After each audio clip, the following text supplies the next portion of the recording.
জাহাঙ্গীরনগর বিশ্ববিদ্যালয়ের কেন্দ্রীয় ছাত্র সংসদ, জাকসু ও হল সংসদ নির্বাচনের সব অংশীজনকে, বিশেষ করে বিভিন্ন পদে নির্বাচিত প্রতিনিধিদের উষ্ণ অভিনন্দন জানিয়েছেন বাংলাদেশ জামায়াত ইসলামী আমির ডক্টর শফিকুর রহমান।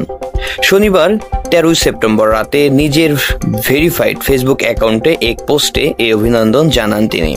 পোস্টে জামায়াত আমির লেখেন, অভিনন্দন জাকসু, আলহামদুলিল্লাহ শেষ পর্যন্ত জাহাঙ্গীরনগর বিশ্ববিদ্যালয়ের ছাত্র সংসদ নির্বাচনের সামগ্রিক কার্যক্রম সমাপ্ত হলো। তিনি আরও লেখেন, নির্বাচনে প্রতিদ্বন্দ্বীকারী সব অংশীজনকে অভিনন্দন, বিশেষভাবে যারা সর্বোচ্চ ভোট পেয়ে বিভিন্ন পদে নির্বাচিত হয়েছেন তাদেরকে জানায় উষ্ণ অভিনন্দন। নির্বাচিতদের দায়িত্ব স্মরণ করিয়ে দিয়ে জামায়াত আমির আরও বলেন, আমরা আশা করব ছাত্র সমাজের অর্পিত আমানত রক্ষায় তারা সর্বোচ্চ গুরুত্ব দেবেন।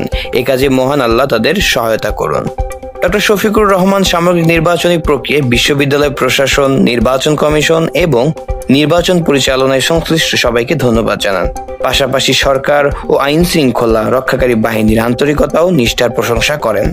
পোস্টে তিনি আরও লেখেন, জাহাঙ্গীরনগর বিশ্ববিদ্যালয়ের ছাত্র ছাত্রী, প্রশাসন ও শিক্ষক মণ্ডলী সবাই মিলে বিশ্ববিদ্যালয়কে সমবেত প্রয়াসে কাঙ্ক্ষিত মানে পৌঁছে দেবেন।